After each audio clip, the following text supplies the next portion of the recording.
Welcome to the Coral Gables Library, and today we're meeting here to celebrate this wonderful conference by Dr.Triay on the Bay of Pigs invasion. We are NACAE. NACAE is our association, and it's the National Association of Cuban American Educators. And I am the president, Alicia Godoy Giro, and we're here with the members of the executive committee, Lourdes Sayafazan, vice president, Federico Justiniani, ex officio, Josie Valdez Hurtado, secretary, Eduardo Sayafazan, treasurer, Jorge Giro Puyans, vice treasurer, and Daniel Pedreira, Ph.D. Wenceslao Cruz is our professional in sounds and technology, and he's in charge of putting it in YouTube. So tonight or this afternoon, you can watch it in your big TV at home on YouTube. Okay, now, NACAE. What's NACAE? Well, we are a great organization, and we've been around for years. And the thing about it is that we have and we sponsor the Gaston Fernandez de la Torriente scholarship for students who are studying Spanish in high school and want to continue at the university. So it's for students to pursue the Spanish language. And we offer it every year, $2,000 to students from local high schools here in Miami. Also, we present these events that are free of charge about culture of Cuba. Music, poetry, books, and of course, our history that we have started to produce through the years. And also, if you are interested, we also have the Educator of the Year, the big dinner that we're going to have this year at Casa Juancho, December 3rd at 7 p.m. And it's going to be a wonderful thing because Dr. Roberto de los Heros, he's a very famous Cuban neurosurgeon at UM, and he's going to be honored this year. So we're going to have a wonderful celebration. And if you are an educator, or if you're interested in the culture of Cuba, you can belong to NACAE. And we have the forms around, and you can pick one and send the check for $25 a year or so to Eduardo Sayafazan, our treasurer. Okay, well, here we are. Eduardo, come on up.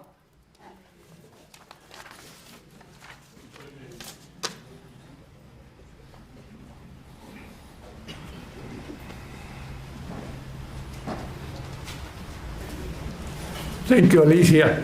I'm coming up because I'm presenting the speaker. That's why I'm coming up.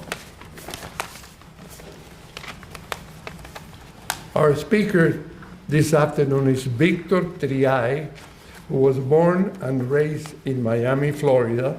His parents left Cuba for the United States in exile in 1960, 6 years before his birth. Triay is a 1984 graduate of Christopher Columbus High School in Miami. He attended Miami-Dade Community College, and in 1988 received his B.A. in History from the University of Florida in Gainesville.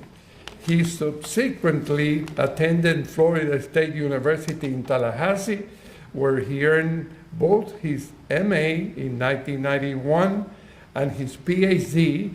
in 1995 in history. He has been a history professor at Middlesex Community College in Middletown, Connecticut since 1992, more than 30 years. Triay's first historical work, Fleeing Castro, Operation Pedro Pan, and the Cuban Children Program, published in University Press of Florida in 1998, was the first book to explore Operation Pedro Pan. The early 1960 program that brought over 14,000 Cuban children to the United States as unaccompanied refugees, and the program designed to take care for them. His second book, Bay of Pigs, an Oral History of the Brigade 2506, University Press of Florida, 2001, was the recipient of the 2001 Samuel Proctor Oral History Prize and was later published in Spanish translation by Random House under the title La Patria Nos Espera. In 2013, Triay entered the world of historical fiction with his three-book saga. The Unbroken Circle, book number 1, The Struggle Begins, was released in July of 2013. Book number 2, Freedom Betrayed, in early 2014. And book number 3, On Freedom Shores, in November of 2014. All the books in the series were highly acclaimed by readers. In 2016 and 2017, Triay conducted the largest oral history project on the Bay of Pigs invasion, interviewing more than 100 members of Brigade 2506 for Florida International University's Cuban Research Institute. In September of 2019, Triay released his long-awaited book about the Mariel Boatlift. The Mariel Boatlift, A Cuban American Journey. The book received a gold medal from the Florida Book Award in 2019 nonfiction category and an honorable mention for the American Association for State and Local History Leadership in History Award.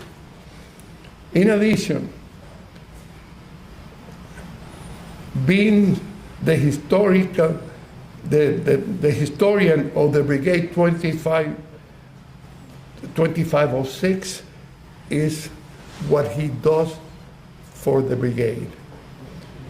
Triay has been working very hard during the past 2 years in selecting documents, photographs, and film footage to be part of our new Bay of Pigs Museum, which will honor the courageous efforts of Brigade 2506. The museum will open to visitors early next year.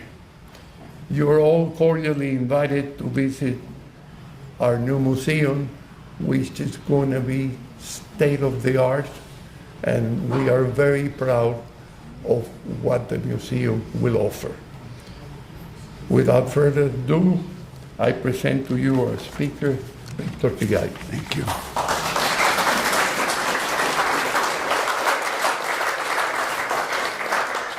Thank you, Eduardo. You know, I do this every day. I've been teaching for, I don't want to think for how long, probably 36 years, and have a group of people in front of me who don't know a lot of things, and I get up and lecture and teach them. But when I do these things, it's a little bit different because my historical figures are actually in the audience. You know, this is like lecturing about Rome, and well, there's Caesar, and there's Mark Antony, and there's, you know, Cicero, and I better get this right. So they keep me honest.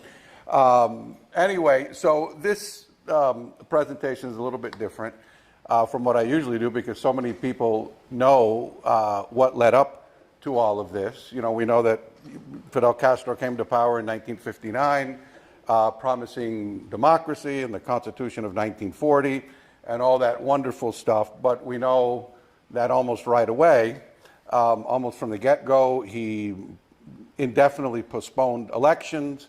He temporarily abolished political parties. You know, we're still waiting for them to be reestablished. And then came the trials the executions, and quite quickly, right? I mean, there wasn't a long time. I want to warn you, this PowerPoint presentation, I've put it together over the past 3 or 4 days, so it might not be perfect. But anyway, so, January 1959, Castro comes in, appoints a cabinet made up of Cuban Democrats. Everything was wonderful, but then almost right away, we begin with the show trials, right? You see a couple here. One of the things that impresses me about the top picture is that this guy's on trial, right? And you all know who that is, but that's not the focus. The focus is the miliciano standing next to him with a machine gun during the trial, right? So that should have tipped a lot of people off. And of course, down at the bottom is the famous aviators trial, right? Which probably most of you recall. The executions, and not just executions, but executions widely broadcast on television, right? So it was known pretty quickly where this was going. And then, of course, within weeks, purging of those pro-democracy figures on the cabinet, the rise of known Communist Party members. And again, this happened in a matter of a few months. Castro then begins criticizing those who criticize communism.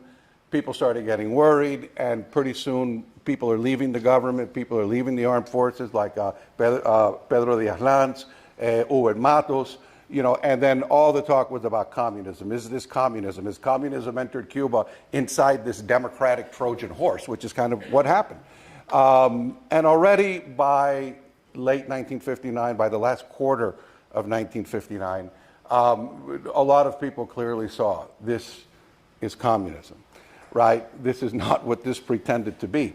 There are different theories of how that happened, but it definitely happened. An opposition arose, right, and a very interesting opposition. I'm not going to go deeply into it. This is the topic of my next book, if I ever write it, The Brigade Before the Brigade. And toward the end of 1959, among the opposition groups was the MRR, right? And the MRR, the Revolutionary Recovery Movement, was started by a group from the Agrupación Católica Universitaria, particularly members who were members of the LAR, which had fought Batista, right, also, and a group of rebel army commanders, right? Later, the agrupados and the army commanders are going to go their separate ways. But I love this picture on top because this is in Miami, and you see 3 people there. My good friend Emilio Martinez Venega, Carlos Hernandez Sanchez, who they called Batea, and Manuel Artime, right, who was the leader of all of this. And I love this picture because there were 5 agrupados present at the meeting that they founded the MRR. 3 of them are the 3 in this picture. The other 2 are Carlos Rodriguez Santana, 2506 himself, and Rogelio González Corso on the bottom left. You probably recognize him, who remained in Cuba, heading the underground in Cuba for the MRR. And of course, he was executed in April 1961, right at the end of the invasion. They'd captured him the previous month. Anyway, very quickly, Artime leaves Cuba in, let me go back, in December, right, well, just a few weeks after the MRR was founded. He had been in hiding. He leaves Cuba. They take him out of Cuba on a Honduran freighter bound for Tampa, hidden. He gets to the United States. But already the Americans were involved in this, right? It was the Americans who got Artime out of the embassy, right? And of course, when I say the Americans, probably the CIA, right? He's met in Tampa. He's met in Miami by Americans who never said they were with the government, but, we're going to help you, et cetera, et cetera. Artime calls Cuba, tells Emilio, hey, start looking for people. We have something. Well, what is it? I don't know, but start looking for people. And so the MRR in Cuba starts growing. And it was really the organization that cut across all socioeconomic lines, all regions of the country. And it was by far the best organized underground group, although there were others. In the early spring, Artime begins to bring people from Cuba, mostly students, right, in the broadest sense of the term, who are connected to the MRR somehow, a lot of agrupados. And that was already happening. Meanwhile, President Eisenhower and the CIA had already been working with the Cuban resistance. He approves of the CIA's plan to start organizing something. And if you look at the points, all of this was done. They created a unified pro-democracy political front, radio facility, a covert organization inside of Cuba, the creation of a paramilitary force outside of Cuba, and a small air supply capability. This is in March, right? Probably starting around April, the students begin showing up. Artemis puts them in a house on Brickell Avenue, later in Fort Lauderdale. That's probably around April it starts. The following month, the pro-democracy political coalition is put together, the Frente Revolucionario Democrático. You see the leaders here. I'd love to give you a bio on each and every one of these leaders, but we don't have time. But you see Artime, Tony Varona, Jose Ignacio Racco, Aureliano Sanchez Arango, and Justo Carrillo. And later this will, include more people, and it will be reorganized, et cetera. This was just very early.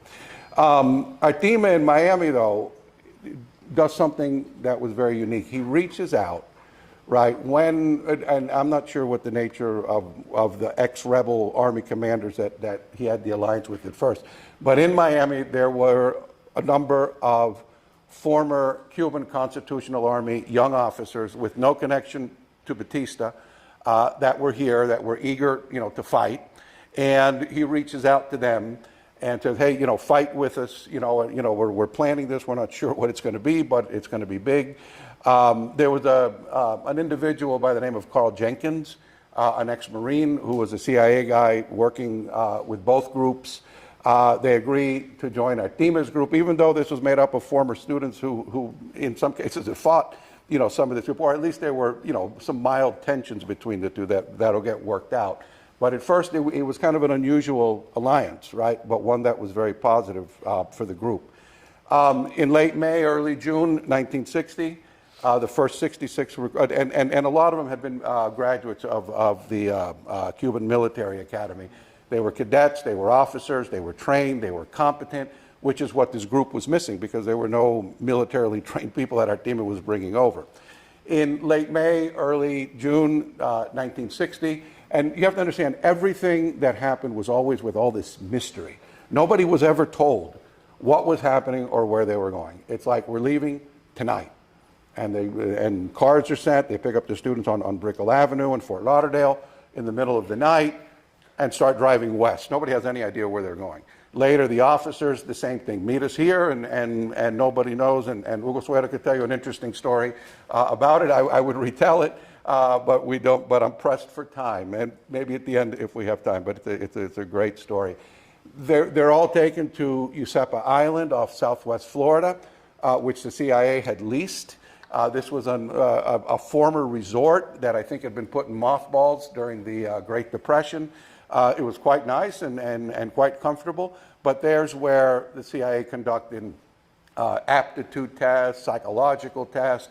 There was some light training. They were given their brigade numbers. They started with number 2501, supposedly to give the impression that if there were any spies, that they would report that there were 2,500 other people somewhere else training, which of course there were not. And that's where the numbers for, come in. And they kept that series going until the very end. And something that, again, people assume a lot, but something that was kind of unique. I mean, you watch a war movie, and it's like, oh, okay, here's E Company on Band of Brothers. They all show up the first day of training camp together, and they take you through the movie. With the brigade, people came in over time, right? You have these first 60, but people were coming in probably until, the first days of April 1961, right? Just days, weeks before the invasion. So there was never a time when everybody showed up and everybody got their haircuts and trained. It was a little bit different than that. Anyway, after a few weeks at Usepa, they divided the groups. One group was going to be a cadre, because this was for a guerrilla war. It's very important. This was a guerrilla war. They were going to infiltrate, into Cuba. And so they sent one group, mostly the former officers, to Panama to train to be trainers, right? To train to be guerrilla trainers, a cadre they called it. The rest became radio operators for the same guerrilla force. they stayed at Yusepa a couple more weeks and then were sent straight to Guatemala. So the officers are sent to Fort Gulick in Panama. Of course, they weren't told where they were going. I mean, you hear the story, it's like, all right, we're leaving, put them on the boats, go to the mainland, put them on trucks, go to a field, there's a plane there running, get on that plane, you get on the plane, all the windows are covered up, and nobody's told where they're going. And then they land somewhere, and it's like, okay, and they don't even know where they are. And it's like, okay, whatever you do, don't go up that hill, which of course they did, because they were young and they were Cuban, and those rules don't apply. And they went up and saw the Panama Canal. It's like, oh, we're in Panama, guys. And there they trained for several weeks. Meanwhile, the radio operators left USEP a little while later, were taken to a coffee plantation in Guatemala called Helvetia. It's a Swiss name. I don't know if any Swiss people had any connections to it, but nevertheless, and there they continued training, etc. And they started building the camp, the base tracks training camp up in the mountains, right, which there was nothing. I mean, they had to build the whole thing. I'd never gotten a good explanation of why did you make these people build the camp, right? I mean, because the small air supply capacity that was in the plan, they built a base, right? The American government hired a company. They built the base at Retaluleu, right? And they did it in no time, and they were operating. The planes at this point were supplying on-island guerrillas at that point in the Cambrai, elsewhere, right? Because this was not going to be an invasion, so there were no combat planes at this moment. They built that radio station in April, May 1960, Radio Swan on Swan Island to start broadcasting to Cuba. And there's base tracks, right? And this is a little bit later, obviously after the camp was built, but here's where they were in western Guatemala. Again, training was for a guerrilla war. There was no one who was training anyone knew their name or who they were. They all went by fictitious names. A lot of Eastern Europeans, for some reason, flying the planes, etc. They were all working for the CIA. But the camp was under a Filipino, Napoleon Valeriano, who nobody knew his name at the time, but they just knew him as Vallejo. Turns out that this gentleman was a war veteran. He was part of the Filipino partisan war against the Japanese during World War II and later against the communists after World War II. This they found out years later. At the moment, it was just Vallejo, that's it. And they knew he was Filipino. There was also, at one point, during this very early training, and by the way, the group in Panama went back, joined this group in Guatemala after a few weeks. So now you have those original 60, and more volunteers started to show up in August, right? And so, every week more would show up.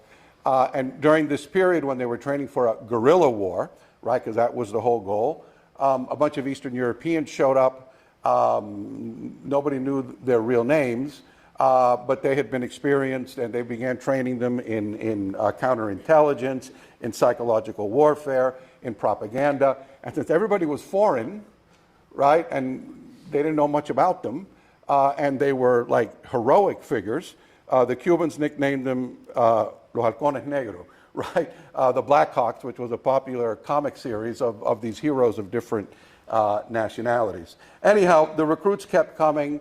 In early November, word reached the camps in Guatemala that, hey, it's not going to be a guerrilla infiltration. It's going to be a conventional invasion. Okay, this started in Washington as far back as August. People were seeing this is not going to work. A guerrilla infiltration is not going to work. In the first place, we're having trouble supplying the existing guerrillas. We're trying to airdrop things to them. Nothing's getting to them. Castro's counterintelligence under the tutelage of East Germany and other places was getting better and better.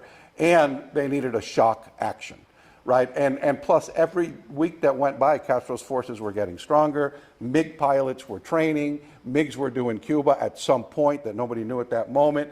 And we need a shock action. And an invasion would do just that. So everything changed Now they're no longer training as guerrillas, but they begin training as an invasion force, right? You're now a conventional army, right? And so to inspire an esprit de corps, a good military spirit, they told them, hey, choose a name, let's come up with a flag, you know, etc. And so they did, and this is when they become a brigade, right? A brigade flag was designed. A brigade emblem was designed by a brigade member, by Blanquito, those of you who know Blanquito. And they named the brigade after Carlos Rodriguez Santana, whose picture I showed you, one of the founders of the MRR. He died in a training accident in September, right? And his number was 2506.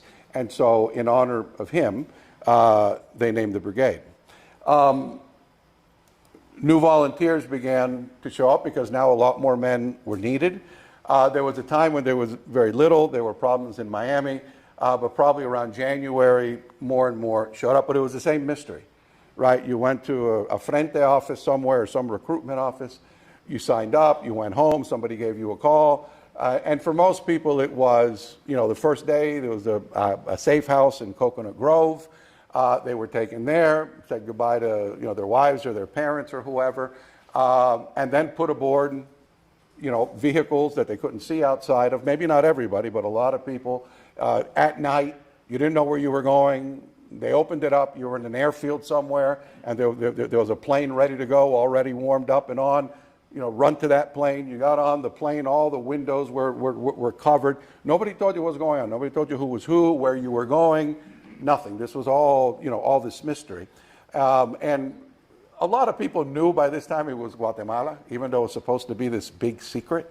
And not to, you know, ethnically stereotype my own people, but Cubans aren't great with secrets. They're good. They're okay. Right? But, you know, people talk, and so there was an idea of Guatemala, but they weren't sure. Anyway, but now with a conventional force, new units were needed. Now it was no longer guerrillas. Now you needed all sorts of people. You needed combat planes, and you needed tanks, and you needed you know, certain heavy weapons, and you needed to. So now things begin to expand. New units are formed. The Frogmen unit. Does anyone recognize one of the Frogmen there? Yeah. Okay. There's Eduardo right there, third from the right, and that's actually in New Orleans, but the Frogmen and the crews for the landing craft trained at Vieques Island for the most part. There was a tank unit established. They were trained at Fort Knox at the U.S. Army Artillery School in Fort Knox, Kentucky. New bases, you know, more people using more bases besides base tracks. There was a base on the plains near San Jose, which the Cubans nicknamed Garrapatenango because there was a lot of ticks there. Although one time I did read the official name of that farm. It was San Jose of something or other. Maybe somebody knows. The Air Force, they added a B-26 squadron at this point because now this was going to be an invasion. They expanded the Navy, right? And that's, is Inguanzo here? No? I put his picture in hoping he would be here. You know, and now a more sizable naval force, which was already operating, infiltrating and exfiltrating people, et cetera, but now it's going to be expanded. And also, very importantly, only because it's often forgotten, infiltration units. A lot of the people trained in radio communications, including a lot of the original USEPA group, and then more later, were made part of these infiltration groups. Those who were at the camps already when the change came to an invasion were removed from the camps. Some of the people had been there since day one. Some people were at USEPA, right? They're taken to Panama. Of course, they're not told it's Panama. It doesn't take a lot to figure it out. Then a lot of them are taken to a facility in somewhere near Washington, D.C. Some people say it was Quantico. It was winter.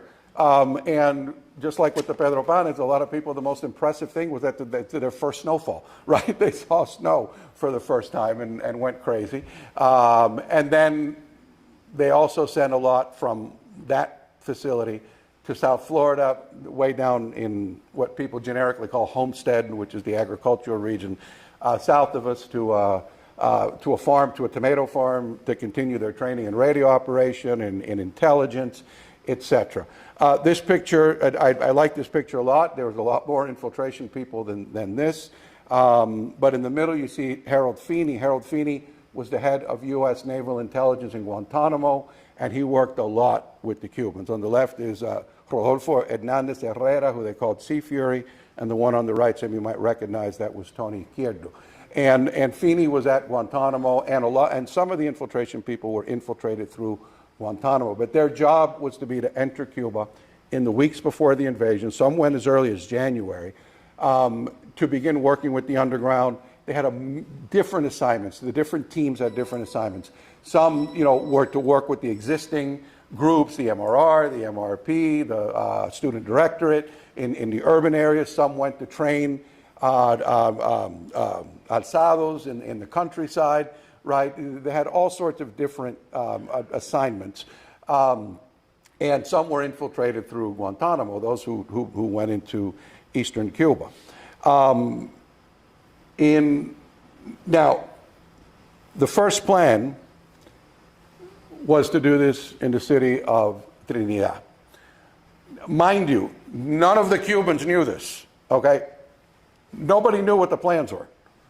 And more on that later, right? This is something that a handful of Americans knew, right? But the overall goal, and it's going to be the same for Trinidad more or less as for the Bay of Pigs in a different place. And that was to create a lodgment, right? A controlled area on the coast, right? Which the liberation forces would control and seal off, bring in a provisional government, which would be made up of people from the Frente Democrático, later they changed it to the Cuban Revolutionary Council. These were recognized democratic figures. They would be taken to the beaches, become a provisional government in arms, and then receive recognition from the United States and hopefully a number of Latin American countries, right? And that would be the cornerstone of the liberation of Cuba. Now, I'm going to give you just a few details on the military part, because they're going to be more or less the same for the Bay of Pigs. Okay, to seal off this area. Okay, Carmen, you recognize this map. We used it in the Diaspora Museum. I don't know if I'm in violation of copyright, but anyway, the one thing, everything hinged on Castro's combat planes being destroyed on the ground before they could become airborne. Here in the Bay of Pigs invasion, both, right? Castro didn't have a huge air force at that moment, but he did have Sea Furies, he did have T-33 jets, and a few B-26s. The brigade only had B-26 bombers, right? That's it. Those same B-26s had to destroy Castro's air force on the ground, because if Castro's planes got airborne, everything would fall apart. Because the B-26s were supposed to protect the lodgment from the lodgment, right? And on the ships, there were spare parts, mechanics, bombs, everything you needed to keep this fleet of B-26s flying from the beachhead, from an airstrip at the beachhead, to seal off the beachhead, along with the ground forces who would be there, right? If Castro had no planes whatsoever, that would have been very easy, right? Because they would have had complete, absolute air supremacy, unchallenged, maybe some anti-aircraft, and that's about it, right? And that beachhead would be sealed off. So the first step would be, on the same day as the invasion, overwhelming shock. These B-26s, all of them would open up on Castro's airfields. They knew exactly through the CIA and other methods where those planes were. They would destroy all those planes while the brigade is landing, right? And Castro has no air capacity, right? They're going to make 2 rounds and then land at the beachhead, right? And then protect that beachhead. And the B-26 bombers were going to be the primary defenders of the beachhead along with the ground troops, right? And again, and once that was secured, then those B-26s would launch air attacks all over Cuba against power plants, communication facilities, military bases. They would have free reign. But everything hinged on Castro's air combat capacity being eliminated before a single person hit that beach, right? One Sea Fury, one T-33 got out, it would be a disaster, because the B-26 could not fight a Sea Fury. A B-26 was a bomber, right? These were fighter planes, right? They could easily knock down a B-26. So even one survived, they were done. Anyhow, there were a lot of advantages here. There were sandy beaches here to the west of the city. You had the Ecambray Mountains, right, surrounding, two sides of it. And the Ecambray Mountains, of course, already had guerrillas in it, anti-Castro guerrillas, which could give the brigade support. The Ecambray also provided an escape hatch. If the beach had collapsed, the brigade can go up into the mountains and join these rebels. Also, Trinidad was the most anti-Castro town in Cuba, and so there'll be a lot of local support. And perhaps most importantly, down here, you had Casilda, a few miles south, with a major port, right? A functioning port. I believe they would import oil through there, right? The brigade ships could go, they could dock, Castro would have no airplanes, right? Unload all the equipment, the ammunition, and everything else they would need, right? Anyway, new recruits, like I said, kept pouring in until almost days before the invasion. And in fact, there were even recruits after. There was a 7th Battalion, which was being formed, which I think actually made it to Guatemala, but of course the invasion had already gone. Here's some images of base tracks. I think these were by a professional photographer because they're excellent pictures of the different leaders. I'm sure a lot of you recognize them. This one I put in because I think it's a cool picture. It's Alejandro del Valle, the paratrooper commander at Nado Oliva. And I just think it's a very good picture. I wish I had a better version of it, but like I said, I did this in the last few days. That's going left to right. That's Artime, who I already mentioned. Next to Artime is Jose Perez San Roman, or Pepe San Roman, who is going to be named the overall commander.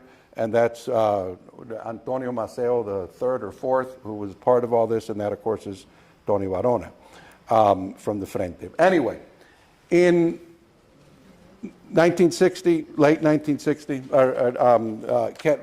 John F. Kennedy is elected president. Right around the time they switched from the guerrilla war to an invasion. It wasn't because of Kennedy. This was decided, and word reached the camps before the election ever took place. Sometimes you see that, Kennedy changed it to an invasion, but that really wasn't the case.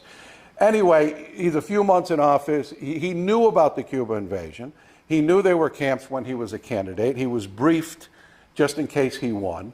Was asked to keep it under wraps, but he used it as a campaign weapon, right? And he gave speeches, and remember, his opponent was Richard Nixon. Richard Nixon at that moment was the vice president of the United States. So he was going against almost an incumbent. So to criticize Eisenhower was to criticize his opponent. And he was criticizing Eisenhower for not giving the Cuban exiles and freedom fighters enough support, and they've received almost nothing from this administration. When he knew they had, right? That's the big, but he used it. Gets into office,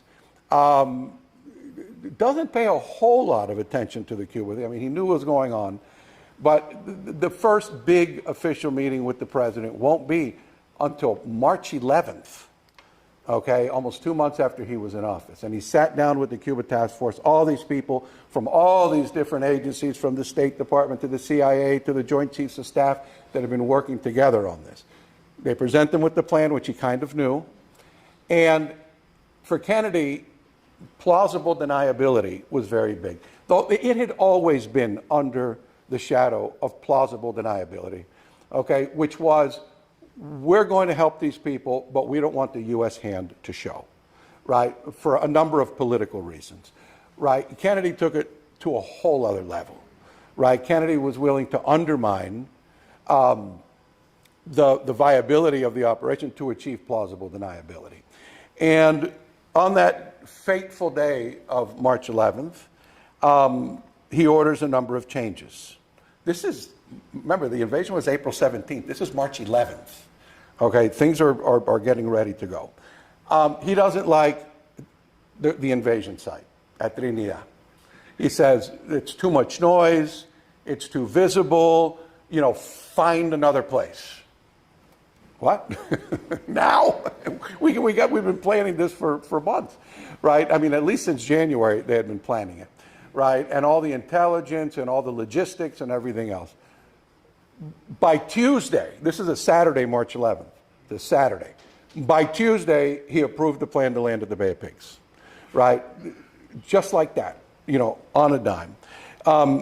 In addition to this, right, so I'll come back to that slide. Well, in addition to that, other than that, you know, the plan was the same idea, create a lodgment, right, on the Cuban coast, this time in the area near the Bay of Pigs. I'll give you a few more details later. The air war, launch the air war, destroy Castro's Air Force, operate from the beachhead, bring in the provisional government, which will be recognized, etc. But there were also other restrictions in order to hide the U.S. hand. He insists on nighttime landings in the dark, in the middle of nowhere. Not even the U.S. military, which had perfected amphibious warfare during World War II, but by a lot of trial and error, right? The U.S. wasn't perfect, but by the end of the war, they knew what they were doing. Had never done a nighttime landing. We want a nighttime landing. Again, trying to cover it, not because it was militarily viable, not because it increased the chances of success, but to hide the U.S. hand. And ordered that all ships be out by dawn. Now, mind you, there was no port at the Bay of Pigs, right? There was no port like Casilda, right? So they'd have to land all men and material, right, on landing craft on one beach and small boats, 18-foot boats on another, in the dark, and be done by first thing in the morning. Boats out of there, sun comes up, the ships are gone, which was, of course, something impossible. And at one point, they also changed the air war. Okay, same idea, destroy Castro's Air Force, but now, to hide the U.S. hand, if these guys are landing, right, and on the same day, there's all these planes, all these B-26s bombing Cuban airfields, they're going to know it was us, right? We were behind it, as if they didn't already. I mean, Fidel Castro was already giving speeches about these los mercenarios and training in Guatemala. He already knew. But anyway, maybe the rest of the world didn't, and that's what they were worried about. But they changed it for the airstrikes against Castro's airfields to begin on D-2, 2 days before the invasion, right? 2 days before anyone knows an invasion is coming. The first strikes will be carried out. Why? Because they had a plan. And most of this came from the State Department. The plan being, we'll send one of our pilots, and he'll say he's a defecting Cuban Air Force pilot, right? Say he'll fly to Miami, we'll shoot up the plane a little bit, he'll land in Miami and say, hello, good morning, I am an officer of the Cuban Air Force, and me and my friends are the ones who bombed the airfields this morning. Not U.S.-trained Cuban exile pilots. No, that was us, right? And so if you do it on the same day, you can't. So that was one of the big motives for doing a series of bombings on 2 days before the invasion on D-2 and another round on D-1. And they were substantial bombings. I mean, they were going to be on 2 days before the invasion, 16 B-26s in the morning, 16 B-26 raids, and 16 B-26 raids in the evening. And then on the D-1, the day before the invasion, same thing, 16 in the morning, 16 in the evening. And that information is a little bit hard to verify because a lot of the sources say different things, but I'm pretty sure that was it. And then, after the second day of bombings, after the fourth raid, right, it'll be 16-16 one day, then 16-16 the next day. That night, the brigade starts landing. The B-26s go. They make one more round, right? They take out whatever's left of Castro's planes. By this time, they expected them all to be gone, so they could start bombing military facilities and power plants and whatnot, and then land at the Bay of Pigs, right? There was an airfield at the Bay of Pigs. The whole B-26 squadron would land there, and they would seal off the beach, and they would operate from the Bay of Pigs. Now, again, it was very doable. I mean, it wasn't as good as Trinidad, but they were basically, well, let me use the cursor better. I was so excited I found my pointer from 20 years ago the other day. I thought I'd use it, but I don't need it. But basically, there were three roads, okay? There were going to be two landings, right? One here at the tip of the Bay of Pigs at Playa Larga, and then one here just east of the mouth of the Bay of Pigs at Girón, and a third one to the east, what they called Green Beach, which is to protect the coastal road, right? The only way into the lodgment was down these three roads. This one from Hawaii Grande to Playa Larga, and then these two that came through here, through Covadonga and to San Blas, and one from Yaguaramas to San Blas, and then they became one road down to Girón. So basically you had to control three roads, and a whole bunch of miles of those roads went through a swamp, which means you can't go off-road. You're sitting duck, right? These roads weren't built for military purposes, right? I mean, they were highly exposed causeways, and miles of which ran right through a swamp, meaning that if you're there, you can't get off, especially if you're on tanks and things, right? And so the idea was that you'd have amphibious landings, right? Let me get a better map. Carmen, you recognize that map too? Right? There would be landings here of the 2nd and 5th Battalion, right, at Playa Larga. Most of the rest of the units would land at Girón. This would be the main base of operation at Girón. And then the 3rd Battalion would land, and well, Playa Larga was codenamed Red Beach, and Girón Blue Beach. And then Green Beach, like I said, was going to be several miles to the east to block the coastal road with the 3rd Battalion. But again, remember, and then of course, there were going to be paratrooper drops, right? And the paratroopers were going to be the first line of defense, okay? And they were to land along these roads, and then of course the amphibious landing units, right? Parts of those would go up and join them, and they would create essentially lines of defense along this road, right? So in the Western Theater, there would be one group, Cachorro, way up here near the Australia sugar mill, right? And then another unit here near Palpite, right? So this road, you had the paratroopers, and then here, there would be a group here near Covadonga, another one here near Yaguaramas, Ricky, okay, there, right? And then the main body of paratroopers would be here at San Blas. But again, the idea was the amphibious landings will have taken place, and units would move up to support this and form a line of defense. And of course, but the main defenders of the roads would be the B-26s. You would have B-26s in the air 24 hours a day. The ships carried fuel, spare parts, bombs, a group of mechanics, right, of airplane mechanics. They had it all on the ships. It was all there. And of course, once the beachhead was secured, the lodgment was secured, the provisional government would be brought in, it would be recognized, etc. And of course, it wouldn't take that much to block these roads. Later during the invasion, when they actually had a chance to do it a little bit, it destroyed miles of Castro columns.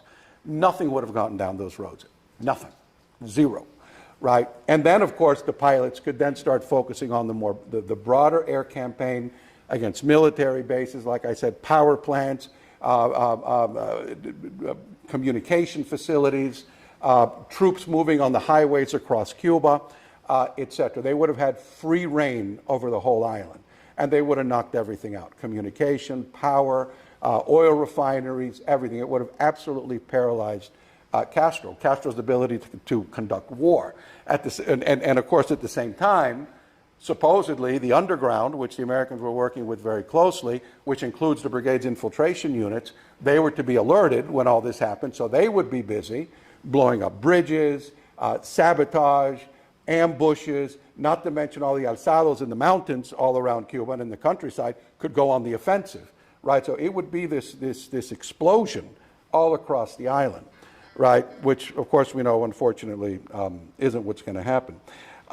There were also other operations distant from here. There was a landing, Operation Marte, which was supposed to occur in Oriente on the east coast of Cuba.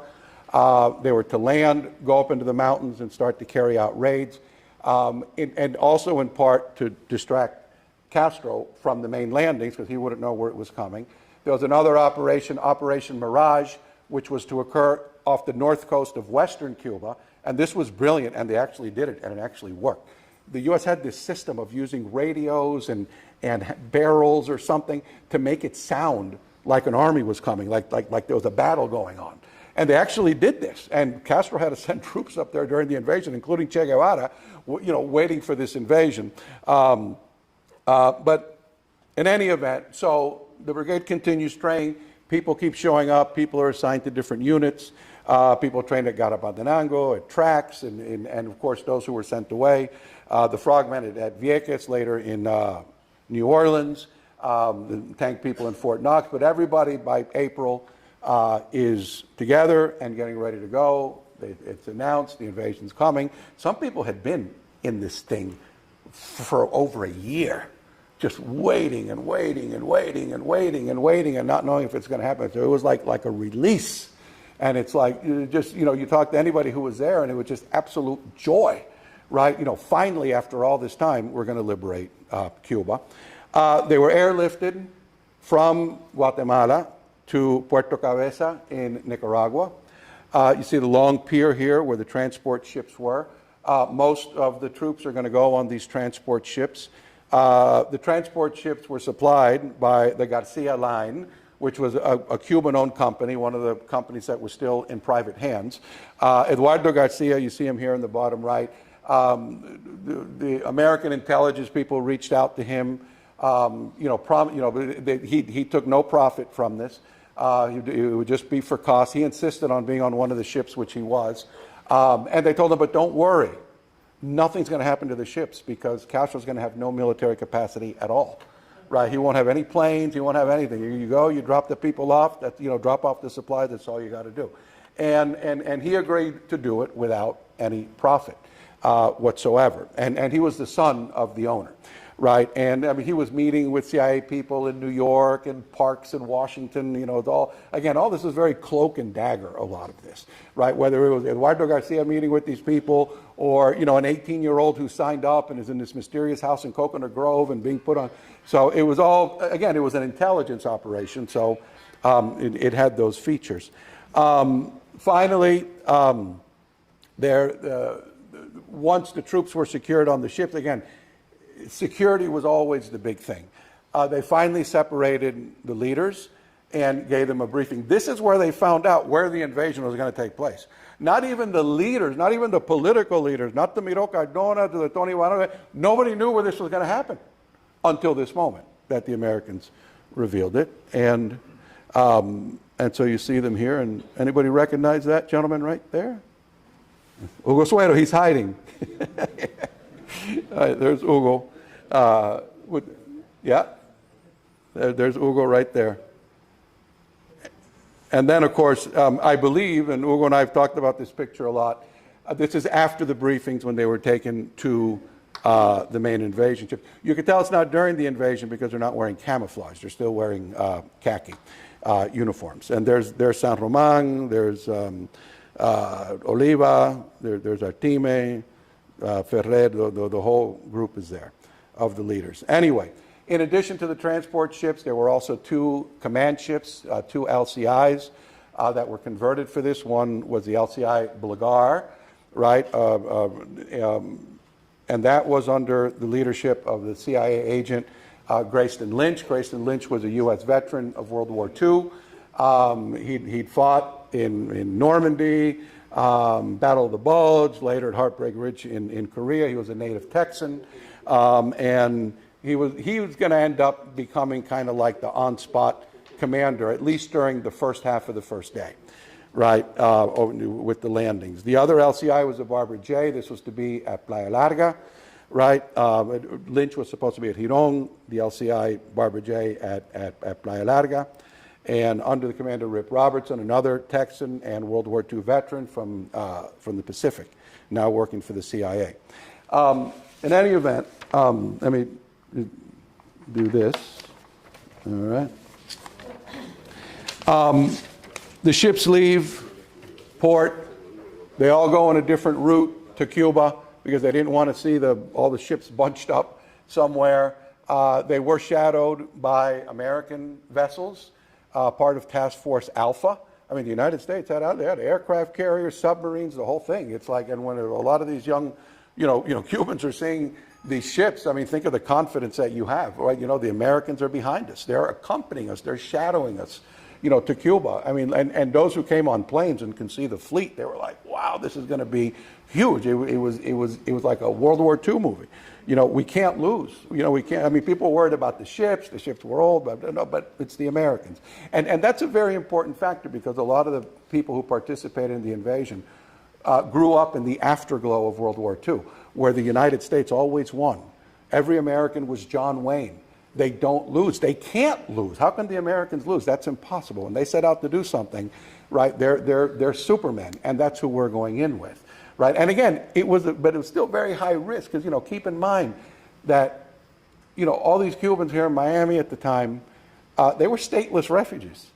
Fidel Castro controlled an island and had the whole East Bloc and the Soviet Union behind him.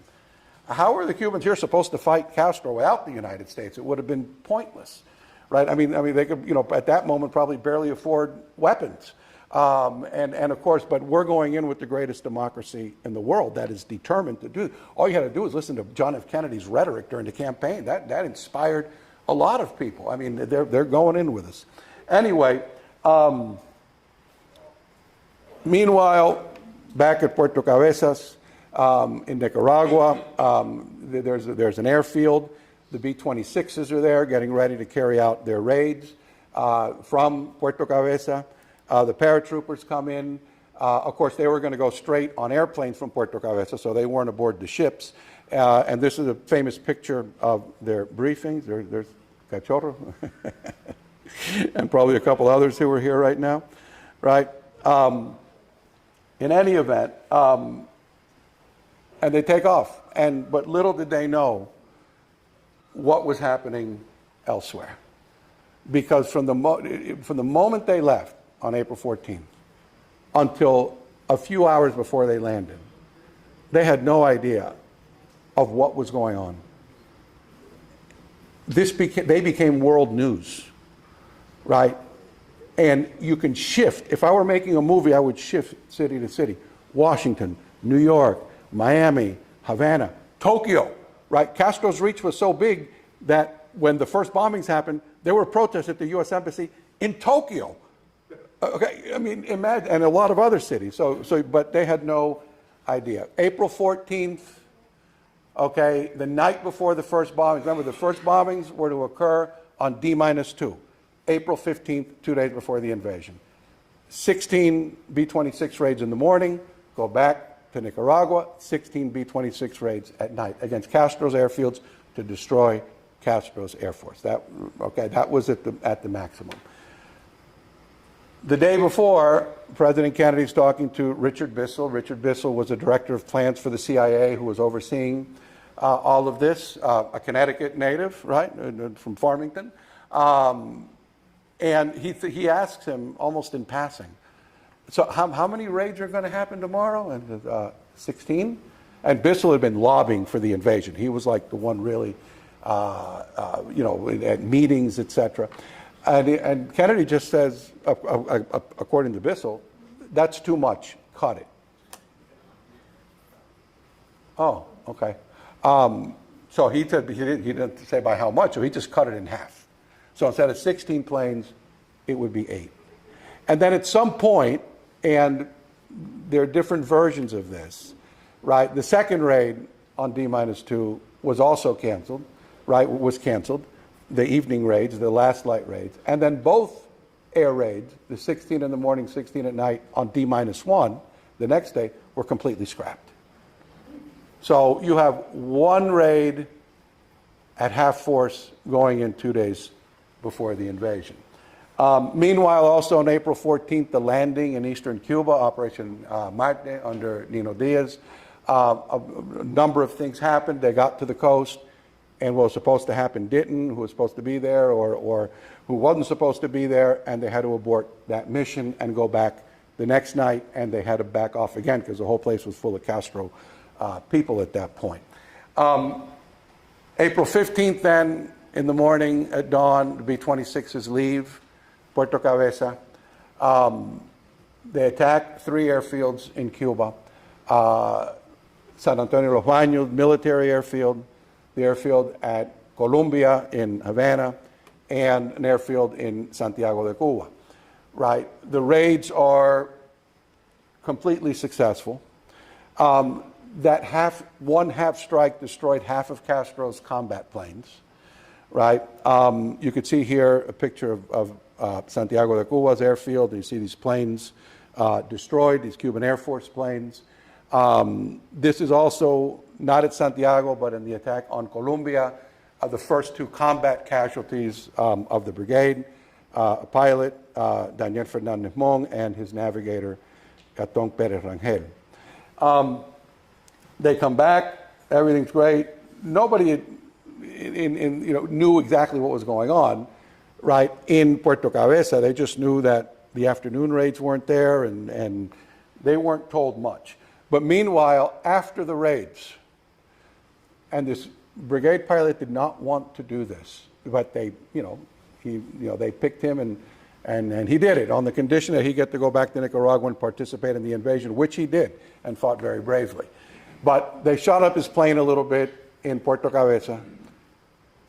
He comes into Miami not long after the bombings in Cuba. And like I said, he gets out, he plays the role he's supposed to. Oh yes, I'm a Cuban Air Force pilot. I defected, me and my friends are defectors. We defected this morning in an act of rebellion against Castro. We bombed Cuba's airfields. And then, of course, the press picked it up, and Castro's rebelling pilots bombed Castro's airfields.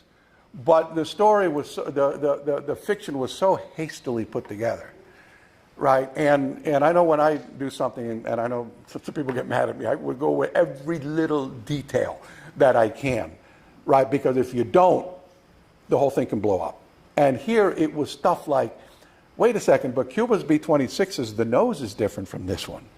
And wait a minute, what about these machine guns on the wings? There's still tape over them. How could you have attacked? I mean, it was things like that. But for a little while, it worked. Cuba, of course, the Cuban government knew that this was not their own pilots. They would have ways of knowing that. And of course, Cuba goes crazy at the United Nations. Now things shift to New York. Raul Roa is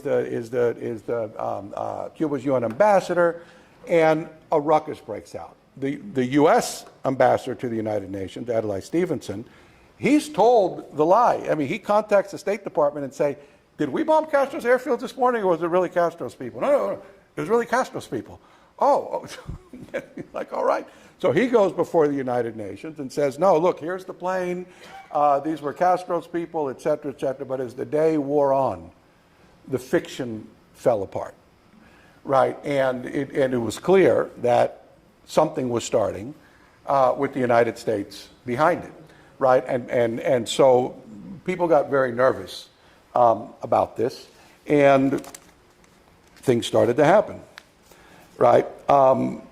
Meanwhile, the other repercussion from carrying out the raids 2 days before the invasion, and a half raid at that, there was another side to that, in that they decided not to tell the Cuban underground when the invasion was coming. The United States, and the logic to this, was afraid that the Cuban underground was filled with informants for Castro, and that if they announced it, that wouldn't be good. But at the same time, if you don't tell the underground can't move. There's no timetable to follow. Hey, the invasion is going to be here in 6 hours. Start mobilizing your people. Start blowing up bridges, etc. The bombings caught them by surprise. You know, they're like, what are these bombings? And if they were in Havana, everybody heard the explosions, right? And they had no clue. And then, of course, Castro immediately after the bombings begins his famous sweep, right? They begin arresting people all across Cuba. Nobody knows the exact number. I've heard 100,000. I've heard 500,000 or whatever it is. Anybody, I've heard that people who were seen smiling that day were arrested, right? They didn't have anywhere to put them. They put them in ballparks. They put them in theaters. They put them wherever they could concentrate people. So a lot of the underground had to go under deep cover, and some of them did get swept up in that, right? Of course, they didn't say who they were working for or anything else, but that eliminated, doing the raids 2 days before and then not telling the underground, eliminated that entire feature. In the meantime, the brigade is on the high seas, oblivious to all of this. I mean, this is global news. I mean, newspapers all around the world, news reports from one end of the globe to the others talking about this. And, you know, these poor guys are on the ship saying, yeah, we're going in with the Americans. This is going to be great, right? Without any clue that this whole thing was over before they ever got to Cuba. The ships rendezvous several miles from the Cuban coast to go into Cuba together. There's a ceremony aboard the Blagar, which is where the command staff was, right? A patriotic ceremony. You can see them here. And I like this picture in particular because you don't only see the people here at the back of the ship, but you also see whoever was in the way of the picture, that these people are saluting as well. Right? It was a very emotional moment. They line up, right? All lights off, except for the stern light, so the ship behind could follow, and start heading in toward the Bay of Pigs. In the middle of the night, the USS San Marcos, one of those ships, I forget what they're called. Somebody here has to know.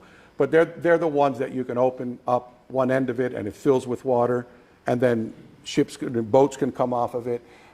They delivered the landing craft, right? And the American crews turned it over to Cuban pilots. These landing craft also carried excavation equipment, the tanks, etc. So they joined the flotilla and start heading in, right? And what they didn't know was that a few hours before this, other things were happening. Again, what were supposed to be 4 strikes of 16 planes each over 2 days had been reduced to 8 planes 2 days before the invasion. And remember, you had to destroy Castro's airfields. None of this would work if Castro had 1 combat plane, right? Not 1. Right? And so, you know, the pilots are thinking, why aren't we bombing? And of course, those who are more optimistic were like, well, the Americans are behind this, right? There must be a good reason for this, right? That's what you would assume at the time, right? But they weren't. That wasn't the case at all. So the Cuban B-26 pilots, the Cuban exile B-26 pilots are in Nicaragua. They have no clue what's going on. Meanwhile, in Washington, that evening, a whole bunch of things happen. Allen Dulles, the director of the CIA, who really wasn't involved that much with this stuff, it was mostly Bissell, but as part of the cover to make it look like everything is calm and good, he goes to Puerto Rico to give a speech or get an award or something, right? And Charles Cabell, an Air Force general, is in charge in his absence. Cabell had been kind of kept out of a lot of things. He's at the golf club or something. He says, I'm going to pass by the office and see what's going on. And he goes by, and he sees all this stuff about Nicaragua and Cuba. He says, well, what's going on? And the CIA guys are like, oh, no. Right? And in Cabell's defense, he did lobby like crazy later for airstrikes. But it was like, there's sometimes you just ask too many questions. Well, hold on, let me call McNamara and let me call Dean Rusk. And they didn't know, right? And it's like all of a sudden it becomes this big discussion in Washington and a debate. Should we do this? They call Kennedy. Right? And Bissell's involved at this point. And he says, we have to carry out these airstrikes. And he explains why. I've told you 100 times. And Kennedy kept asking, do we really need the airstrikes? Do we really? I mean, over and over and over. And I kept telling him yes, but he wanted to hear no, but the answer was yes. And then Dean Rusk, who was the Secretary of State, you know, even said, listen, I was in Burma in World War II, and if anything, airplanes were a disruption to operations. Okay. And, you know, but Kennedy has to side either with the CIA or with the State Department. And he sides with the State Department. And they effectively cancel the D-Day air raids. The last air raids capable of eliminating Castro's Air Force. And he still had a few Sea Furies, a couple P-33s, and a couple B-26s left. Enough to end this thing. And it wasn't so much a cancellation, so to speak. They said, okay, listen, no more airstrikes until the exile B-26s, until they can operate and carry out the airstrikes from Cuba.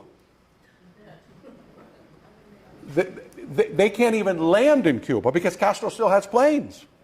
How are they supposed to even land in Cuba to carry out raids if Castro has planes? The whole thing was you had to get rid of these planes before they even landed. So it was, in effect, a cancellation. The exile B-26 pilots, some of them are already in their planes. It's like 3 o'clock in the morning when Washington sends word. I mean, Reed Doster, who was like the American head of the base, gets all these telexes. And all the missions, canceled, canceled, canceled, canceled. It's like, what? Resend, please. This has to be a mistake. Canceled, canceled, canceled. The Cuban B-26 pilots are already on the planes. The planes are being warmed up. They're getting ready to get into the flight line and go to Cuba. Doster shows up in a Jeep, gets in front of the flight line, and does this. It's been canceled. It's been canceled. Leaving Castro with more than enough planes to do what he wanted to do. This is a quote from Eduardo Ferrer, one of the brigade pilots. I thought it was worth putting in because this is a what if. What if everything was carried out the way it was supposed to? The raids were to have destroyed airports and military installations. The plan had been to hit the enemy with the destructive power of 125,000 pounds of TNT, almost 400 rockets, and nearly 140,000 50 caliber bullets. In the first raids, using only 8 of the original 16 planes, we destroyed more than half of Castro's Air Force. Had we been allowed to carry out the rest of the scheduled missions, we would have reduced to rubble all enemy aircraft, plus military installations, weapons, and equipment. Didn't happen. It didn't happen. Anyway, so what did happen?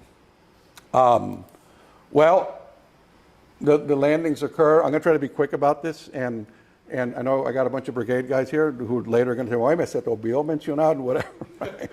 But I'll risk it, right, because I know we're running out of time. But anyway, and signal me when I'm out of time, when I'm 10 minutes before. The landings occur, right, first at Blue Beach. The frogmen land. Eduardo was at that first landing.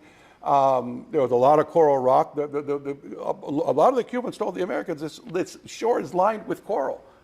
And no, here's the YouTube picture, and our expert analysts have decided that what you're seeing there is seaweed or maybe clouds, shadows from clouds. There's no coral there. Yeah, sure. Anyway, the frogmen land. They have a firefight with a couple of milicianos in a Jeep. Then they start landing. The leadership comes in. The 4th Battalion comes in, but they had to stop because the landing craft, and on Blue Beach, they used actual real landing craft, were getting torn up on the coral. So we got to wait till first light. The frogmen would chart a path, and then we can start bringing people in. Let me just take it through the morning here. When light comes, of course, they start sending troops on the landing craft. By this time, Castro's planes are in the air. These men land under fire once the sun comes up. And of course, Castro was intelligent, right? And he starts to attack the ships because he knows the ships are carrying all the ammunition and all the equipment, and they start going after the ships. One of the ships, the Rio Condido, one of the bombs that hit it caused a fire. It tore up the fire hoses. These ships were filled with, I don't know how many tons of fuel in barrels and whatnot, not to mention ammunition and bombs and everything else. The Rio Condido catches fire. They can't put it out. The captain orders everyone to get off the ship, which fortunately they all were able to. And then the whole thing blew up in a mushroom cloud. Anyhow, the paratroopers on this front landed where they were supposed to. The group at San Blas, the group near Covadonga landed, and these were 19-man advance units, a 19-man advance unit near Covadonga, a 19-man advance unit at Yaguaramas. Everybody landed where they were supposed to. The 3rd Battalion that was supposed to land, I think like 20 miles to the east to guard that road, that was called off. Because the plan was we're going to land you off the Blagar, the command ship, right? Once we land these troops, then we'll put the 3rd Battalion on the Blagar, we'll go down the coast 20 miles, and we'll drop you up. But now, the Blagar is the only one that has any real firepower. They got 50 caliber machine guns. It's like, we're not going to be able to leave here, right? So land the 3rd Battalion here, and we'll take them up the road some distance, maybe, not the full plan, but maybe a few miles, and we'll just ferry them there on trucks, which is what they ended up doing. Meanwhile, on Red Beach at Playa Larga, things were a bit different. The frogmen landed, they had an exchange of fire, etc., and then they begin to land. There were 2 battalions at Playa Larga, both infantry battalions, the 2nd and the 5th. But at Playa Larga, the landings weren't on real landing craft, right? They were on small boats with outboard engines, right? Which someone had gotten the oil-gas mix wrong in Guatemala, in Nicaragua. So a lot of them started to, didn't start, right? Eventually they fixed the problem, but that was just another thing that went wrong.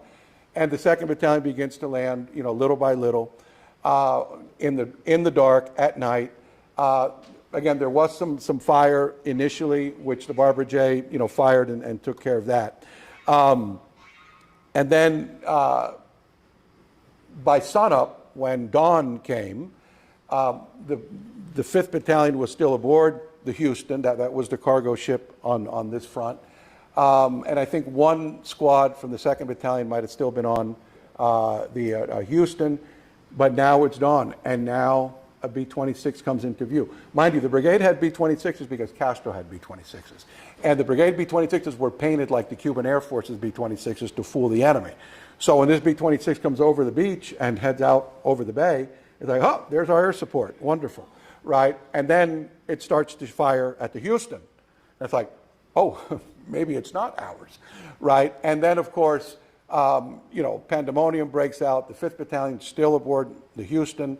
The captain, Luis Morse Sr., has to take evasive action, and he ends up, it's a long story, but he ends up going down the bay this way a little bit, a couple miles, and having to beach the ship because in the process, Castro's Sea Fury showed up. Okay, they hit the ship twice. I don't think the bombs exploded, but they made big holes and started a fire. And so he lost steering, right, because it got destroyed. And yet somehow he was able to maneuver the ship, get it on a sandbar, right, a few hundred miles from shore, and everybody into the water because this thing's going to blow up. And people jumped into the water. Some people went on lifeboats. Some hung on to debris and went in. Some people jumped in with their boots and equipment. Some of them drowned there. You know, a lot of them had to, you know, take off their boots and their clothes and everything else just to get to shore. Most of them did and tried to regroup on the shore, but now cut off from Playa Larga, right? In any event, during the day, I'll just finish the day here at Playa Larga. The 2nd Battalion was there, again, now a single battalion. Later, some support will come from Girón, a couple tanks and elements of other units, right?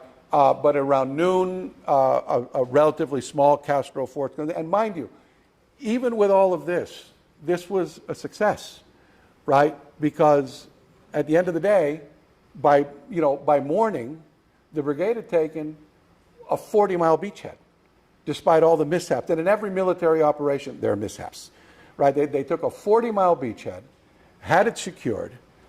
Castro had no idea. The last secret was where this was going to take place. Castro had no idea it was going to the Bay of Pigs. There were no Castro troops there. There were some milicianos who were with a construction crew, but that was it. But there were no major forces, and it would take Castro a long time to get there. The initial troops didn't come in for hours, right? So on the Eastern Front at Yaguaramas, and you can ask Ricky to fill you in on the details later, you are going to have a Castro force move down. The 19-man paratrooper unit was now reinforced with some elements, I believe, of the 4th Battalion and a tank, right? And they were actually able to hold off the Castro assault and actually advanced, right, here at Yaguaramas. The Grupo Coalonga also held out during the day against attacks. And again, getting support not just from Girón, but from San Blas, which is where the main paratrooper unit was. At Playa Larga, around noon, a small Castro force starts making... Now, mind you, let me go back to this. The paratroopers here on the Western Front was a different story. But by the time they came in, well, by the time all the paratroopers came in, Castro planes were in the air. The brigade planes that were landing people on the Eastern Front managed to get the paratroopers where they were. On the Western Front, though, Castro planes showed up. The pilot had to take evasive action, and if I'm not mistaken, but had to come in, instead of along the road, had to come in perpendicular to the road. It's hard enough landing. I mean, the roads were what, about this wide, right? And you had to land all these men at 800 feet in parachutes to land on the road and not in the swamp. That's hard enough, and you're going 300 miles an hour, right? To come in this way and do it is almost impossible. And so a lot of these paratroopers got thrown off target and into the swamp. But still, there were no major Castro movements until like midday or so.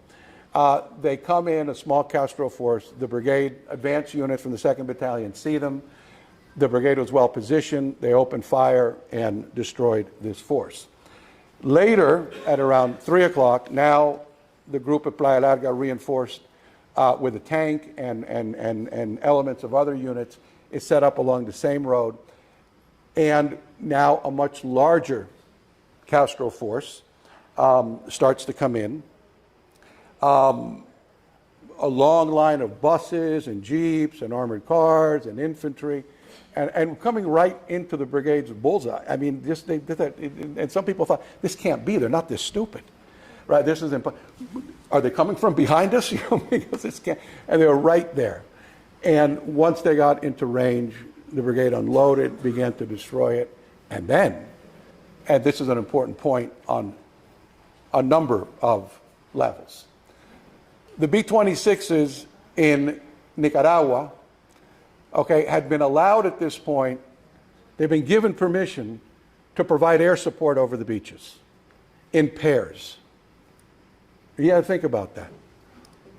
Okay, we're going to send you on B-20, and mind you, there were fuel restrictions because it took a lot of fuel to get from Nicaragua to Cuba and make it back to Nicaragua, and they weren't allowed to land in U.S. territory, right? You can only carry so much fuel. They even took the tail gunners out to make room for more fuel. And they went, but they were being asked to go into a battle zone where the skies were filled with faster fighter planes, the same fighter planes they were prohibited from destroying over 2 days before that. And now you got to go into those skies and face those planes that we prohibited you from destroying earlier. And they went. And we'll talk about that in a minute. But for now, 2 planes showed up right when this battle's taking place, north of Playa Larga, right north here along the road. 2 B-26s show up from the brigade, right? And it's like perfect timing. And they unloaded on that Castro column and destroyed, I don't know how many miles of road. I mean, it was an absolute elimination of this Castro force. Now think about this.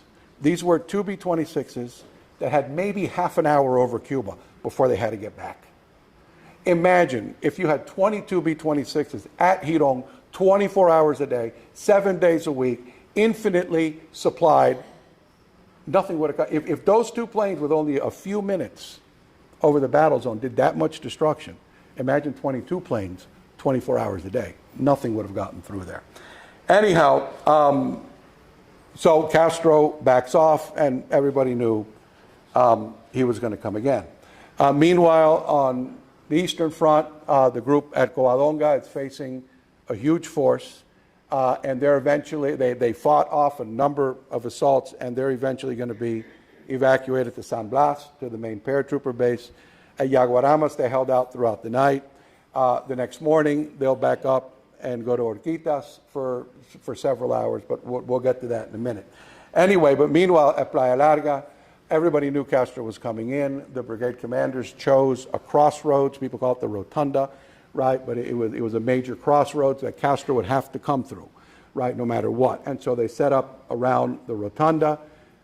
When night came, a massive artillery barrage began, combing the area, looking for the brigade's position. And this went on probably for, 3 or 4 hours, right? And there's nothing. You read, I mean, I've never been in a war, but I've read a lot of memoirs. And for almost everybody in modern warfare, the worst thing you can be under is an artillery barrage. What it does to the nerves, but they held out and they didn't move. And they even got the radio frequency of the enemy and were able to tell their troops, move here, move there, because the shell's about to come in. And then when that ended, tank and infantry assaults all night into the rotunda and right into the brigade's fire. And it was an intense nighttime battle. You couldn't see anything. Except explosions and whatnot. But when dawn came, the 2nd Battalion and those who had been sent to help them held out. They held back this major Castro force. I mean, the brigade had like 2 tanks. Castro had 20-something tanks. Half of them were wrecked in the rotunda. He had like 20,000 men or something like, over 2,000 men facing not even 400 from the brigade, and they held out. And here you see, well, this is the road north of Playa Larga during that daytime bombing, right? Here's an actual picture, and here's an artist's depiction. And then this is the rotunda. And ironically, there was an INRA sign right in the middle of it. And in any event, so on April 18th, the second day, to go back to the map, I'm going to have to keep going back to it. The group at Yaguaramas pulls back, like I said, to Orquitas. They hold out for several hours under attack, and then they're evacuated to San Blas. So now this whole group on the Eastern Front is concentrated at San Blas. The 3rd Battalion that was down the beach is brought to San Blas. And so now this becomes a point of defense. The group that was at Playa Larga on the night of the 17th and the morning of the 18th, they're out of ammunition, right? They're very low on ammunition. Castro's putting together an even bigger force, and they're taught to come back to Girón. And so they pull out, get on trucks, go down the road to Girón, where the 2nd Battalion rests. The 6th Battalion is sent to guard the western entrance to Girón because Castro was going to come this way, no doubt about it. Meanwhile, on the Eastern Front at San Blas, the group there comes under heavy artillery barrage.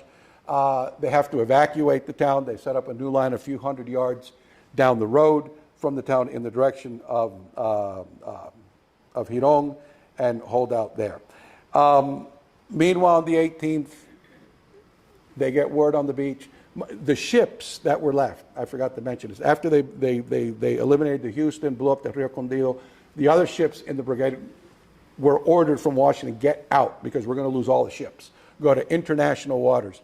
And they did, and still had to fight off Castro's planes in international waters. And they downed a couple of Castro planes as well, right? But they were, they were at sea this whole time. Communication was reestablished. The brigade leaders are told, U.S. jets are coming. Mind you, the USS Essex was out there. You had half the U.S. Navy, just offshore, in the distance. And it's like, thank God it's about time. And sure enough, a little while later, U.S. Navy jets come over, dip their wings at the men on the ground, and it was hallelujah, finally. And then they went in, and then they turned around and went back. Didn't fire a shot. They were sent just to take pictures and to observe the battlefield. So that was hard for a lot of people. Later that day, though, a B-26 mission was allowed from Nicaragua, and there were a number of American trainers. And this was a raid carried out by a combination of Cuban pilots and navigators and a couple of Americans. And at the end of the day, at last light, almost on the 18th, there was a Castro column moving down this road, right? This is like 20 miles, right? And as soon as they got there, they saw the dust cloud, huge Castro column, and they maneuvered brilliantly. One took out the lead tank, one took out the last one, and then they destroyed the whole column. Right, and someone actually made a painting of it, right? You can see, hold on, wait. You could see it here, see the B-26 and the Castro column. Anyway, on the 19th, they were given permission in Nicaragua. By this time, a lot of the Cuban pilots were either dead. There were 10 of them, 10 airmen who had died by this point, or exhausted. And some of the airmen, or some of the trainers from the Alabama Air National Guard volunteered to fly the mission along with a Cuban pilot, right? And so I think it was 5 planes took off, 4 of them manned by pilots and navigators from the Alabama Air National Guard. In Washington, they made the decision to help the ships come back to unload everything. We need to push Castro's troops back at least for a while, and the ships could come back and unload the equipment. Okay, so there's a B-26 raid going. They got Kennedy, begging and cajoling, and he finally agreed to provide a 1-hour air umbrella over the battle zone. Send U.S. jets in there, not to shoot at anybody, but a presence, which, intimidated people. And then have the brigade B-26s fly under that umbrella, destroy Castro troops, push them back, etc. So when the B-26s get there, there's no air umbrella. One of the big mysteries of the invasion, probably the best analysis is by Jim Ratzenberger in his book that came out in 2011. But still, there's no clear answer. At first, they were saying, well, that's because, the time difference or whatever. But when you plan a military operation, you're on the same timetable, right? So that didn't fly. So nobody knows why. But in the end, 2 of the airplanes flown by Alabama Air National Guardmen were downed.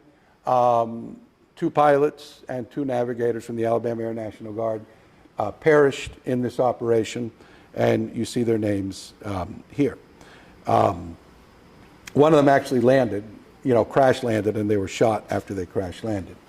In any event, back at the Bay of Pigs, the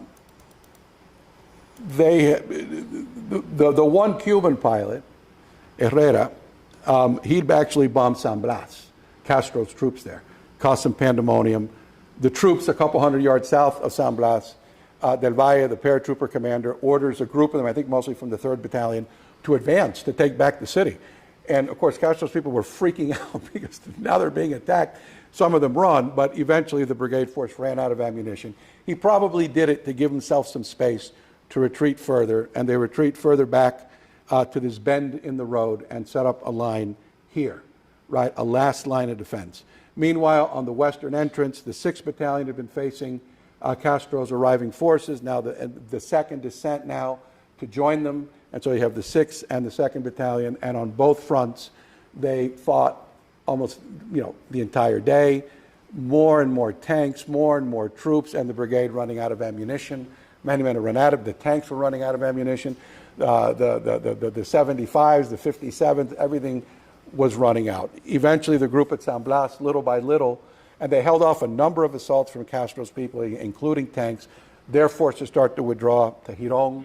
When they get to Girón, they thought they were going to find an operating military base. It was a wreck. They'd been being shelled by artillery for hours. There were fires, palm trees on fires, on fire. And on the other front, they continued to hold out.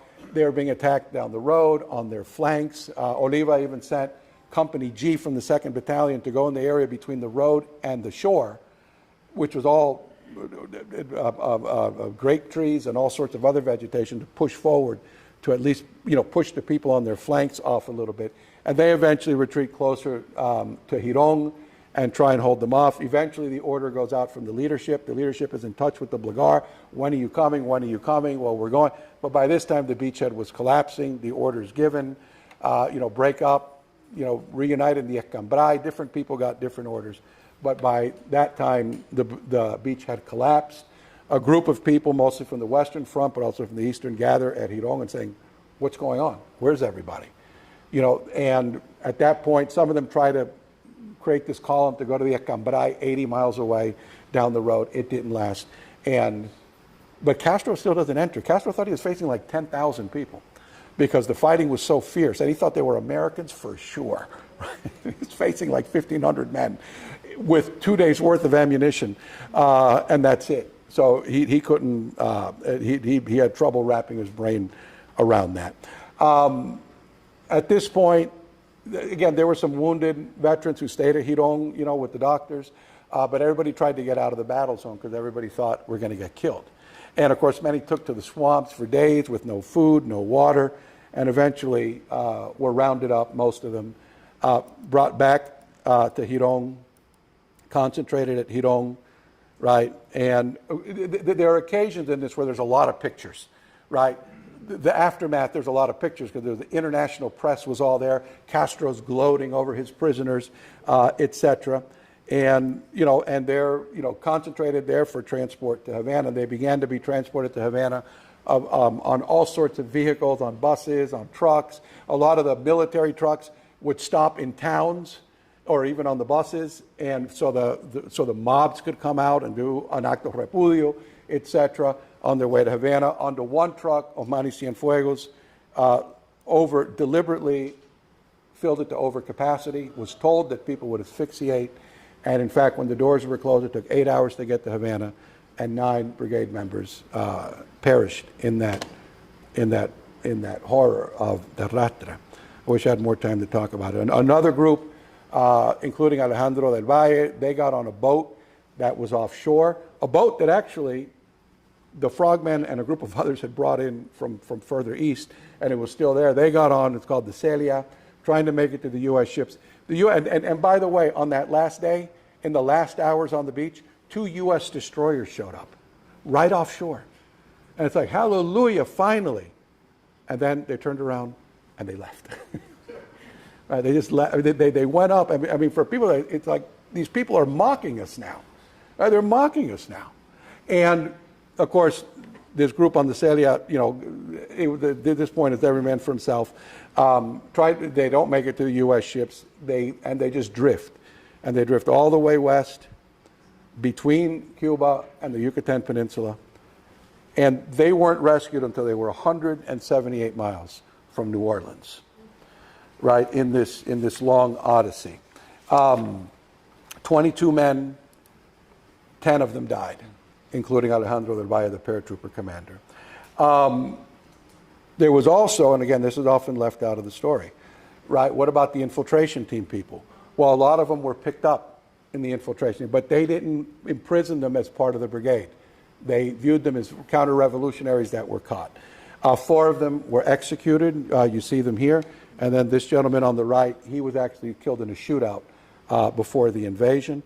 Others who were captured. Now, most of the infiltration people made it out. They made it out through embassies, through Guantanamo, right, through boats that were coming in from the Keys. But these were captured and executed. And then another group was captured and given 30-year prison sentences, right? And you see 5 of them here, right, who are for many years in prison, and also the ones who are not pictured, and I know I'm running out of time. The brigade then is taken from the beaches to they didn't know where to put them. There were so many of them, so they took them to the sports palace, and there they were for several weeks. Groups coming in over time. They weren't taken there all at one time because they were capturing groups over the course of a couple of weeks. Then all of a sudden, they had to sit here without, not allowed to shower, not allowed to anything. They still got the filth of battle on them. It was partly psychological warfare. And then all of a sudden, they're taken, well, many of them were interrogated on national TV as part of a propaganda show. They're I believe those are the B.A.en brothers. That's Carlos de Varona, who really stood up to his interrogators on TV. If I had more time, I'd tell you about it. And then all of a sudden, they're taken to the Hospital Naval, a semi-constructed naval hospital in eastern Havana. It was kind of a construction site, but it was, from what I understand, it was mostly done. And then they're told, elect 10 members of each unit, total of 10. I think people didn't even know what they were voting for, and it couldn't be the leaders, right? And what they were voting for, Castro wanted to trade the brigade for a certain number and certain type of agricultural tractors, right? And so this group is informed, right? And they're sent to the United States to help facilitate this. President Kennedy encourages, the U.S. government couldn't appear to be negotiating, a Tractors for Freedom committee, right, made up of very prominent Americans, and you see them here, meeting with the Brigade Commission, right? Walter Reuther of the UAW, Eleanor Roosevelt, Milton Eisenhower, President Eisenhower's brother and president of Johns Hopkins University. They meet with them in Washington at the Statler Hilton, was it, right, hotel? Right, and then and they go back to Cuba thinking everything is, there's Hugo again right here, part of the commission, right? Hugo, how old were you, 20, 21? Hugo, how old were you? All right, so I'm going to say 21, and here he is leaving a Cuban prison and sitting across a table from Eleanor Roosevelt. But anyway, they go back to Cuba thinking everything is great, we're going to get out. What they didn't know is that, meantime, this deal fell apart. I won't tell you why because we don't have time. So Castro allows the group to go to the United States again to try to salvage the deal. They get to the United States. Nobody's taking their calls. This whole thing fell apart. At that point, they create the Cuban Families Committee made up of a lot of the men's wives and parents, etc. Some of them very prominent, capable people to continue the effort to get them out of prison. And a group of them, that's Alvaro Sanchez, Ernesto Freire, Enrique Yaca, right? They actually go back to Cuba with this group and start meeting to see, but there was very little they could do because they had to come up with the money for the tractors. And these were recently arrived exiles, so nobody really had that. But they kept up hope. They kept something going. The brigade, meanwhile, is taken out of the relative comfort of the Hospital Naval and put into the very dreary Castillo El Príncipe. In July 1961, I think July 13th, was it? And there they're left, and there was a kind of a limbo. I mean, what's going to be done with them? In the meantime, Castro separated 14 of them for alleged crimes created during the Batista regime hold a trial in Santa Clara, and of the 14, 5 of them are executed. They were all tried at the same time, a one-day trial, right, capital crime trial. 5 of them are executed that same day. Here are their names, and 9 are condemned to 30 years in prison. 2 of them died in prison. The rest were released, but the last one wasn't released until 1980, the last 2 in 1986. So the last 2 brigade prisoners were 2 years after I graduated high school is when they released the last prisoners from the brigade. Anyway, after this limbo, and again, I'm not going to go through the whole Castillo because I know I'm out of time. Castro doesn't know what else to do, so he holds a mass trial, hoping for propaganda value, hoping that the men would come up and denounce the United States and this, that, and the other. But the agreement was nobody testifies. Nobody says anything. And of course, they couldn't get anything out of them. So after this 3-day trial, and Ricky, that's you, right? Ricky, that's you, right? Right there, see? Yeah. So he pointed that out to me many years ago. At any rate, they're tried, and of course, their defense lawyer was practically asking for their, appointed by the government, practically asking for their execution. And after 3 days of this farce, they're finally sentenced. Their Cuban citizenship was stripped and sentenced to 30 years of hard labor. But you could ransom them out, right? And they divided them into categories of $500,000 if you want to get them out. Those were San Roman, Artima, and Oliva, the 3 leaders. Then a category of $100,000, then a category of $50,000, and a category of $25,000. If your families want to find the money and get you out, they could.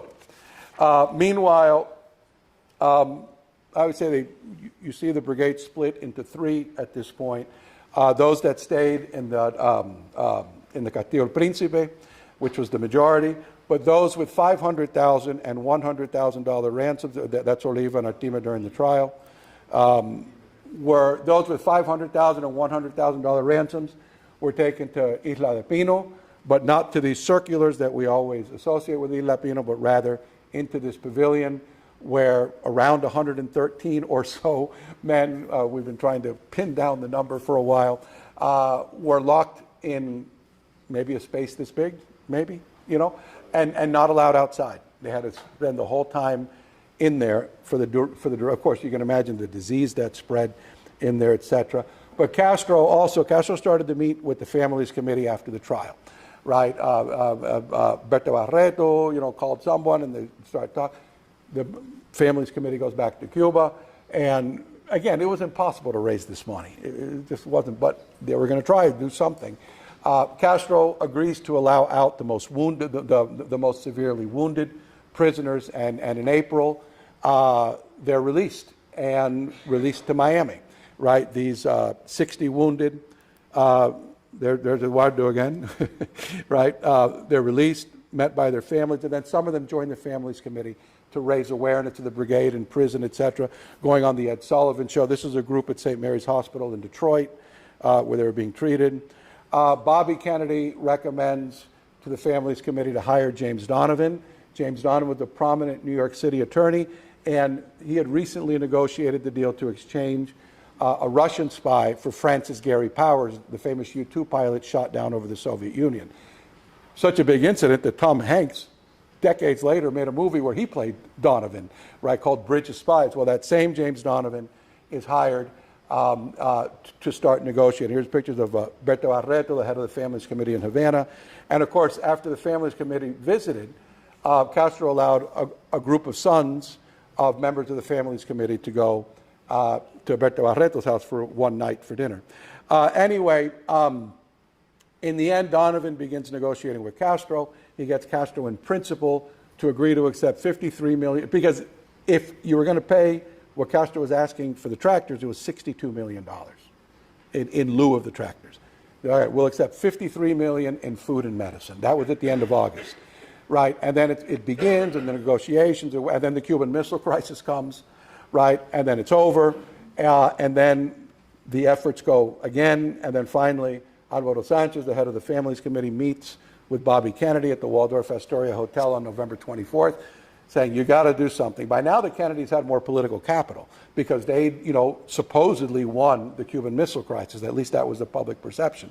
And Bobby Kennedy decided to spend that Cuban capital now backing this effort. And Bobby Kennedy organizes a number of federal departments, agencies, the Red Cross, the Royal Bank of Canada, numerous U.S. corporations in this huge effort to have them home by Christmas, right? And it was an amazing effort.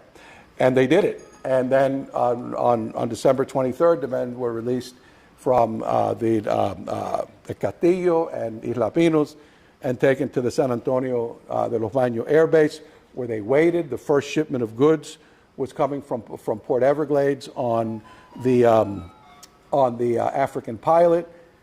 There were all sorts of people there. There were, Red Cross people, U.S. immigration, Cuban immigration, Fidel Castro, Families Committee, all these people. And once it docked and Castro gave the signal, the flight started, right? They began the flights, and the flights were from San Antonio de los Baños to Homestead Air Force Base, where they were anxiously awaited.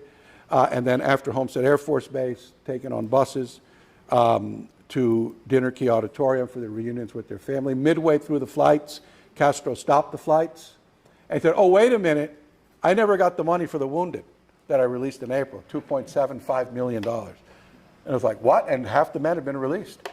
And so this scramble began that involved the Cardinal Archbishop of Boston, Cushing, General Lucius Clay, the Royal Bank of Canada. It's now December 24th. The banks close at noon, so there's all this drama, but they did it, and they got it done. And the last groups were released, right, and came in. The brigade leadership met the next day at the Kennedy compound in Palm Beach. You can see them there with the president.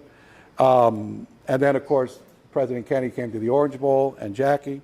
And some of you, a lot of you were there at the Orange Bowl ceremony. I'll just go through them. This is a great picture because this shows Oliva, San Román, Artime, Miro Cardona, Harry Reese Williams, right? And of course, the Kennedys, Kennedy receiving the brigade flag and the wounded. And then, of course, Jackie gave a very short but memorable speech. I have the YouTube link there, but we don't have time to see it, right? Because I've gone way over. And Nado Oliva ultimately became a one-star general in the Washington, D.C. National Guard. A group of the brigade men soon went on the Ed Sullivan Show. Ed Sullivan was a huge supporter of the brigade prisoners, and he had the brigade orchestra on his show, right? Shortly after they got out of prison, there's the brigade memorial, Air Force, and that's it. I'm done. Thank you. Okay. How long did I go?